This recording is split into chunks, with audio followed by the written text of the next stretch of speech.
Salut et bienvenue au troisième épisode de la série Short and Sweet. Je sais pas si je suis bien installée, ce sera pas bien long. J'ai pas bien connecté mon micro. En fait, je pense que c'est mon fils qui a joué avec, ce qui est problématique. Bougez pas, je vais brancher ça correctement. OK. Donc, le son sur l'enregistrement va être meilleur. Désolée. Alors, c'est parti. Aujourd'hui, on parle d'un sujet qui est en apparence très banal, mais qui est peut-être pas très intentionnel. Souvent, on demande, ou on se fait demander plusieurs fois par jour, comment ça va? Mais en fait, je trouve que ce serait une meilleure question de se demander comment je veux me sentir, ou demander aux autres comment ils veulent se sentir. Et la raison pour laquelle ce serait une meilleure question, c'est que ça force à être un petit peu plus intentionnel. Parce que des fois, quand on part notre journée et que les choses ne se passent pas comme on veut. Je sais pas si ça t'arrive, mais moi, ça m'arrive souvent. Ce matin, j'essaie de me dépêcher et il y a un pot qui est tombé de l'armoire et qui s'est cassé. Et là, il y en avait partout et il y avait des miettes de verre et ça allait vraiment mal. Alors, qu'est-ce qu'on fait dans ce temps-là? On est fâché, on est frustré, on n'est pas content et la journée commence mal. Mais si on se ramène et qu'on se dit, OK, grande respiration, c'est pas comme je voulais, mais comment je veux me sentir maintenant?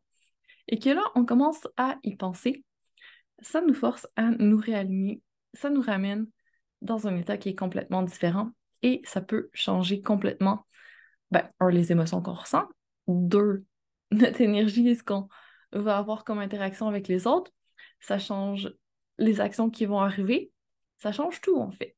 Et c'est ultra simple. Mais pourtant, on le fait pas toujours. Donc, ceci est juste un petit rappel que c'est vraiment une bonne question à se poser, comment je veux me sentir. On peut se la poser le matin, on peut se la poser le midi, on peut se la poser le soir, on peut se la poser quand on sent qu'on n'est pas dans un bon mood, on peut se réaligner assez rapidement. Et comme n'importe quoi, comme quand on veut travailler notre posture parce qu'on sait que durant la journée, elle se détériore et que ça a un impact aussi sur notre bien-être, ben ça fait en sorte que on peut se mettre des rappels pour s'aider à prendre l'habitude. On peut se mettre des alarmes, on peut se mettre des pop-ups sur notre calendrier, sur notre ordinateur, on peut se mettre des post-it, on peut demander un partenaire d'imputabilité, un collègue de travail qui est juste à côté, notre conjoint, nos enfants, impliquer notre famille là-dedans pour que on puisse y penser plus facilement et que ça devienne tranquillement pas vite, à force de le faire, un réflexe. Mais pour en arriver là, il faut persévérer pendant un petit moment. Et c'est souvent là la période où on lâche. Je veux dire, la période où ça pêche un petit peu. Bref, choisis la version que tu préfères entre les deux. Mais c'est la même chose quand on commence à changer une habitude alimentaire, c'est la même chose quand on veut arrêter une habitude qui est moins saine, c'est la même chose quand on veut se mettre à bouger, c'est la même chose pour n'importe quelle habitude. Donc, il n'y a pas 36 moyens de mettre une habitude en place. Il faut le faire, il faut persévérer, il faut se mettre les moyens pour y arriver. Donc ça, c'est vraiment une habitude facile à faire, très simple à mettre en place. Se demander plusieurs fois par jour comment on veut se sentir et faire ce qu'il faut pour y arriver, tout simplement. Donc, c'est tout. C'est notre live d'aujourd'hui. Bonne soirée. Mais si jamais tu te dis, ouais, ok, je reste un peu sur ma faim, je sais pas trop comment je vais faire pour commencer à changer ces habitudes-là, ben, t'en fais pas. Il y a encore le défi Bouge-toi qui peut t'aider là-dedans. Alors, si tu as envie d'avoir des gens avec toi qui vont t'aider à faire des changements, qui vont t'encourager, qui vont te donner un peu plus d'énergie pour le faire, tu vas être à la bonne place. Et en plus, t'as même pas à réfléchir, c'est moi qui vais te donner des missions, des défis à accomplir chaque jour. Donc, toi, ton travail, c'est d'être willing, d'être prête à relever ces défis pour que tu puisses tirer le maximum du challenge qu'on va passer ensemble.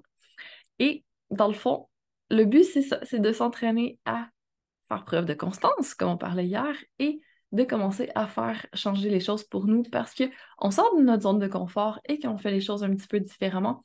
Et c'est comme ça qu'on arrive à des résultats qu'on n'a pas eu avant. Si on fait toujours la même chose et qu'on s'attend au même résultat, je pense que c'est Einstein qui dit que c'est un peu la définition de la folie. Faire la même chose, s'attendre à des résultats différents, il y a un petit problème en quelque part, non?